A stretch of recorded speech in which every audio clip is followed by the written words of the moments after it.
Un encuentro con su palabra, porque secase la hierba, marchitase la flor, mas la palabra de Dios permanece para siempre. Con ustedes, el doctor José Ricardo Arias Quintero.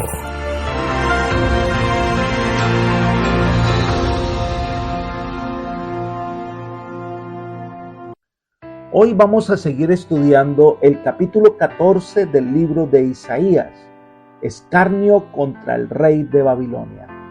Vamos a orar. Te agradecemos, Señor, por tu maravilloso amor, por tu misericordia, por tu bondad, por el perdón de los pecados, porque sabemos, Señor, que tú eres la razón de nuestra existencia.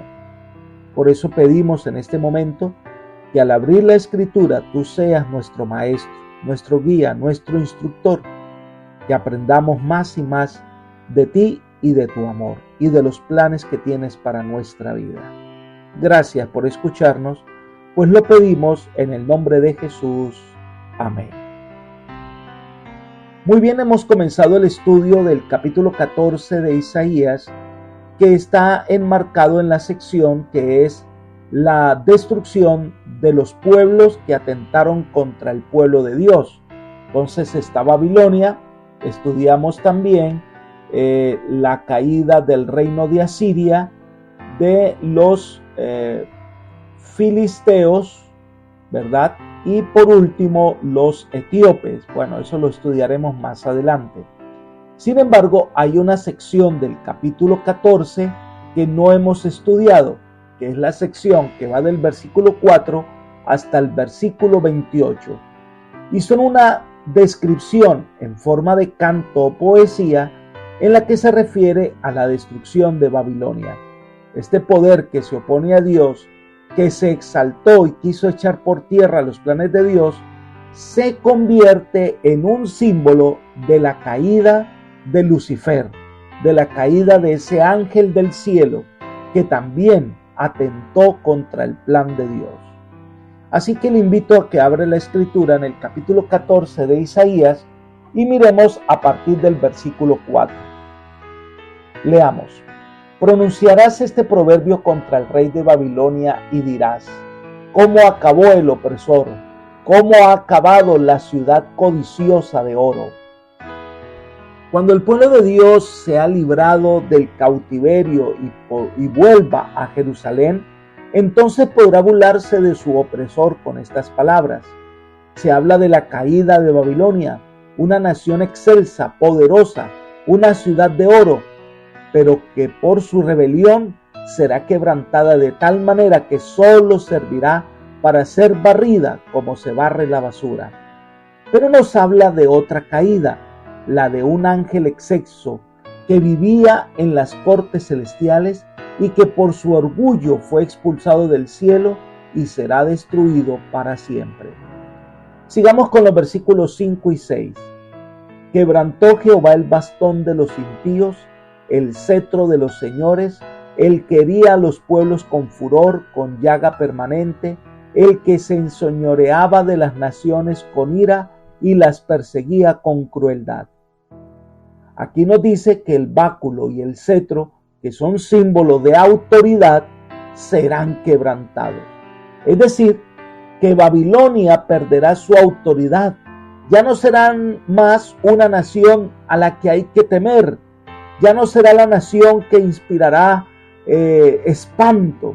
Babilonia, que había herido a las naciones y las gobernaba con ira, entonces ahora será sometida a la ira de las otras naciones y será herida golpe tras golpe hasta que finalmente no pueda recuperarse. Sigamos con el versículo 7. Toda la tierra está en reposo y en paz. Se cantaron alabanzas. Aquí se presenta la paz que existiría una vez que el rey de Babilonia hubiera desaparecido, y en forma figurada representa la paz que existirá en el mundo recreado por Dios, en el mundo nuevo, cuando el gobierno de Satanás haya concluido. La destrucción de Satanás traerá alegría y gozo al pueblo de Dios, porque la opresión del maligno habrá terminado, y los redimidos heredarán la tierra renovada. Miremos el versículo 8. Se lo compara con un árbol. Dice: aún los cipreses se regocijarán a causa de ti, y los cedros del Líbano diciendo: desde que tú pereciste, no ha subido cortador contra nosotros. Los árboles del bosque se regocijan cuando este presumido y arrogante árbol es cortado. En otras palabras, y todas las naciones de la tierra celebrarán la caída de Babilonia.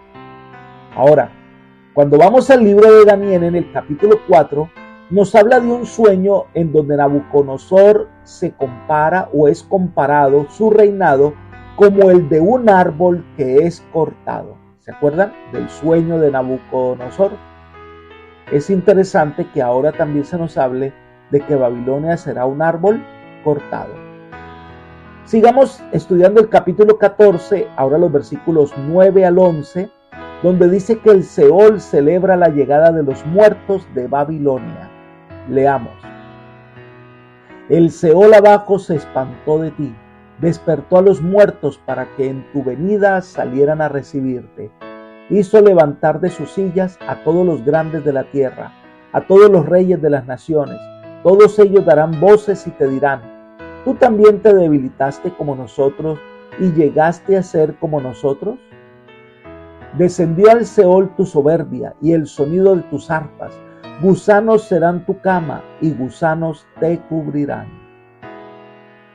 Recordemos que en la cultura hebrea el Seol es símbolo, es una figura de la morada de los muertos. Es el sepulcro. Entonces se presenta al Seol personificando que se levantará para saludar al rey de Babilonia y los muertos le darán la bienvenida a su victimario. La Babilonia que había asesinado a tantos, a su vez, será muerta. El fuerte se vuelve débil y va al sepulcro. Toda la soberbia y la ostentación del maligno se desvanece en la frialdad y la oscuridad de la tumba. Todo el mundo celebrará su destrucción. ¿Saben? Cuando nosotros miramos en el libro del Apocalipsis, lo mismo ocurrirá al final de los 1000 años. En Apocalipsis capítulo 20 se nos dice que todos los impíos serán destruidos y que al final de los 1000 años Satanás también será destruido. Y el cielo celebrará el fin del conflicto, el fin de la maldad. Una nueva era de paz se establecerá por la eternidad. En los versículos 12 al 18, este pasaje tiene una aplicación interesante. El lenguaje que se usa aquí describe la caída de Lucifer. En la Biblia solo hay 3 pasajes que describen el origen del pecado en el universo. Estos 3 pasajes son Isaías 14, Ezequiel 28 y Apocalipsis capítulo 12. Aquí vamos a estudiar la presentación que hace Isaías, que es complementaria a las otras presentaciones que hacen los demás profetas. Y aquí nos habla del origen del pecado en el universo y se describe de manera muy sucinta cómo fue la rebelión de Satanás en el cielo. Miremos el versículo 12. ¿Cómo caíste del cielo, lucero, hijo de la mañana? Derribado fuiste a tierra, tú que debilitabas a las naciones. Lo primero que debemos considerar es que este era un ángel creado por Dios en hermosura. Si nosotros leemos algunos apartes de Ezequiel capítulo 28, versículos 12 al 15, encontramos la siguiente descripción. Dice: tú eras el sello de la perfección, lleno de sabiduría y acabado de hermosura. En Edén, en el huerto de Dios estuviste. De toda piedra preciosa era tu vestidura. Los primeros de tus tamboriles y flautas estuvieron preparados para ti en el día de tu creación. Tú, querubín grande protector, yo te puse en el santo monte de Dios. Allí estuviste, en medio de las piedras de fuego te paseabas. Perfecto eras en todos tus caminos, desde el día que fuiste creado hasta que se halló en ti maldad. Este ángel se le da el nombre de Lucero, hijo de la mañana. De aquí se deriva el título de Lucifer, que significa portador de luz. Así que este era un ángel perfecto, excelso, pero creado libre para tomar decisiones, y en algún momento decidió amarse más a sí que a Dios. Es inexplicable lo que ocurrió en la vida de este ángel.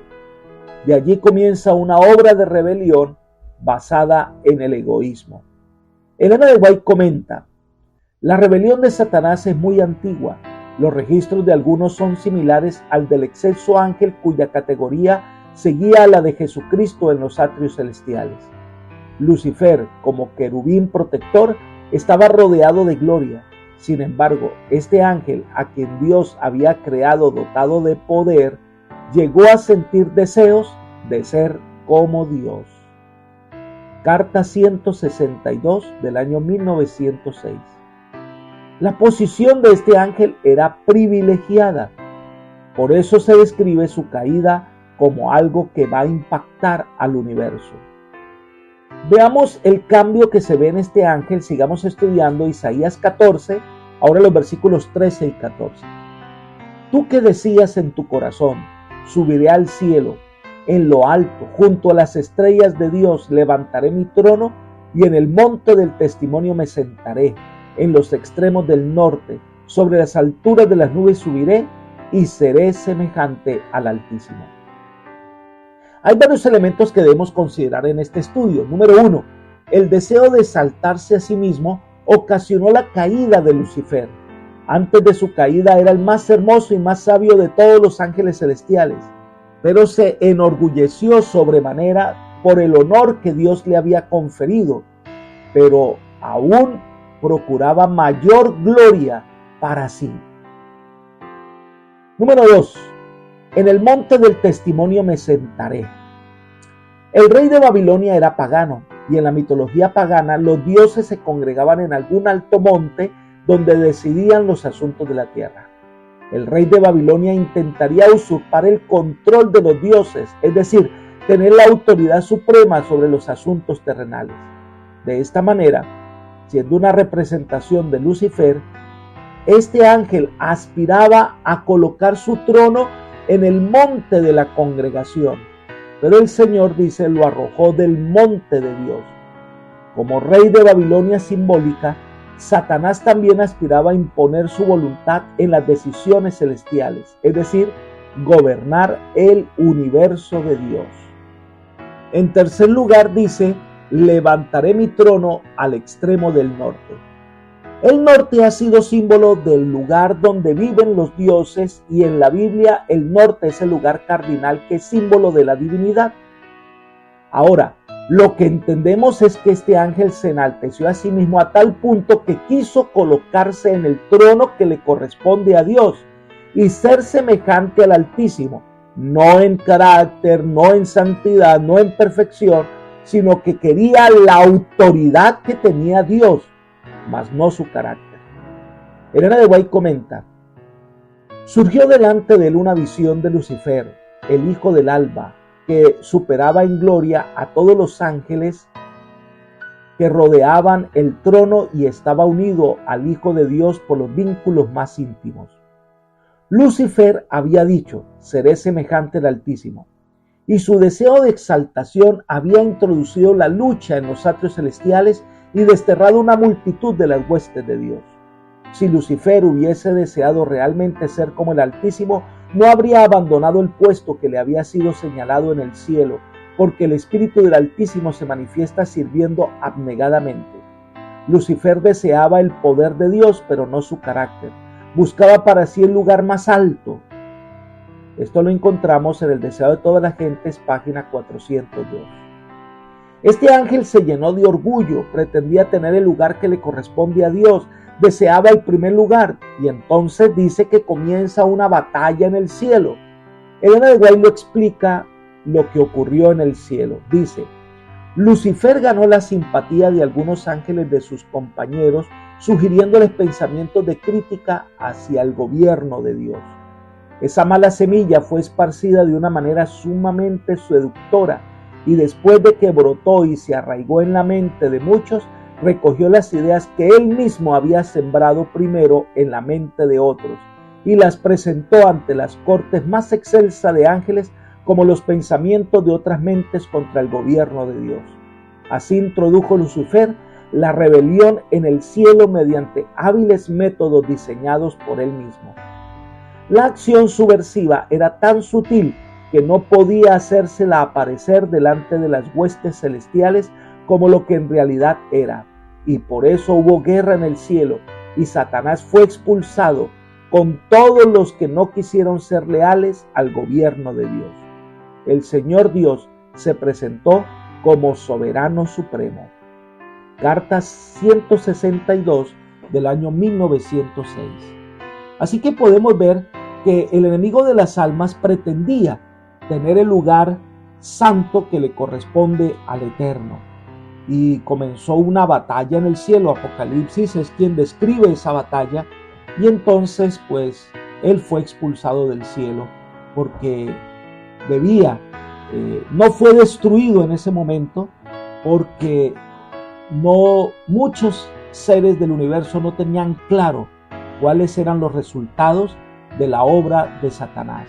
Además, que Satanás había acusado a Dios de ser un amo cruel, injusto, y la muerte de Satanás hubiera procurado pues un gran interrogante acerca de la justicia y el carácter de Dios. Sigamos estudiando el capítulo 14, el versículo 15 de Isaías. Mas tú derribado eres hasta el Seol, a lo profundo de la fosa. Este pasaje que nos habla del origen del pecado y el origen del conflicto de los siglos, Satanás pretendía el lugar que le corresponde a Dios y hubo una batalla en el cielo, pero este ángel fue expulsado del cielo. Leamos Apocalipsis 12:9. Dice, y fue lanzado fuera el gran dragón, la serpiente antigua que se llama Diablo y Satanás, el cual engaña al mundo entero. Fue arrojado a la tierra y sus ángeles fueron arrojados con él. El conflicto entre el bien y el mal comenzó en el cielo y este conflicto se trasladó a la tierra debido a que los seres humanos somos los únicos seres del universo que le prestamos atención a Lucifer.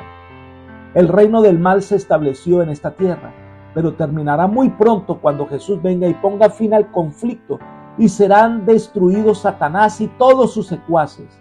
Entonces el pueblo de Dios reposará del mal por siempre. Aquí en este versículo de Isaías se usa un lenguaje fuerte para hablar de su caída. Se dice que es arrojado al Seol. Sheol simbólicamente es el reino de los muertos.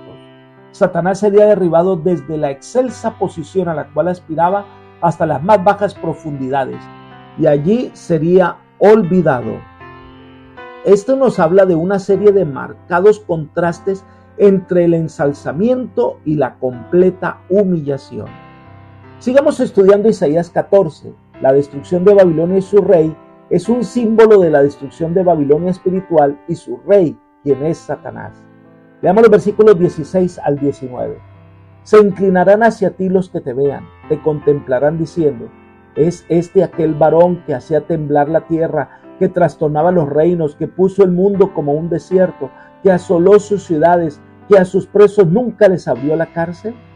Todos los reyes de la tierra, todos ellos, yacen con honra cada uno en su última morada. Pero tú, echado eres de tu sepulcro como un vástago abominable, como un vestido de muertos pasados a espada, que descendieron al fondo de la fosa como un cadáver pisoteado. Recordemos que se usa un lenguaje totalmente figurado para representar la destrucción de Babilonia. Este imperio asolaba ciudades enteras, naciones eran destruidas por su poder, su soberbia era grande, pero cuando llega su destrucción, las otras naciones se sorprenderán. Los muertos en los sepulcros le darán la bienvenida al que asolaba y destruía. Esto, por supuesto, es simbólico. Pero si hablamos del rey de Babilonia espiritual, Satanás, con su soberbia particular, creía que podía mejorar la obra de Dios. Cuando Dios estaba a punto de crear este mundo, Lucifer, el rey de Babilonia simbólica, deseó ser consultado. creía que era capaz de mejorar la obra de Dios y por eso prometió una existencia más excelsa a los que le siguieran. Pero cuando consiguió el dominio de este mundo, lo único que hizo fue transformarlo en un lugar desolado y maldito. Finalmente, todos verán que Satanás ha convertido el mundo en un vasto y triste desierto, muy diferente del hermosísimo mundo que salió de las manos de Dios. Los resultados inevitables del gobierno de Satanás son desolación y muerte, no vida ni gozo. Es interesante que al hablar de la caída de Babilonia, se menciona que el rey de Babilonia mantenía a sus cautivos en completa sujeción. El rey de Babilonia finalmente sufriría el mismo castigo que había afligido a otros. Así también, Lucifer, el rey de la Babilonia simbólica, en actitud desafiante se niega a liberar a los cautivos que mantiene en la cárcel de la muerte. Pero durante 1000 años estará en prisión, en este mundo desolado, experimentando los resultados de su terrible obra.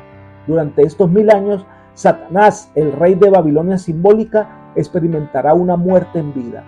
Alrededor de él están todos los impíos muertos, pero él mismo ni siquiera puede hallar la paz de la muerte.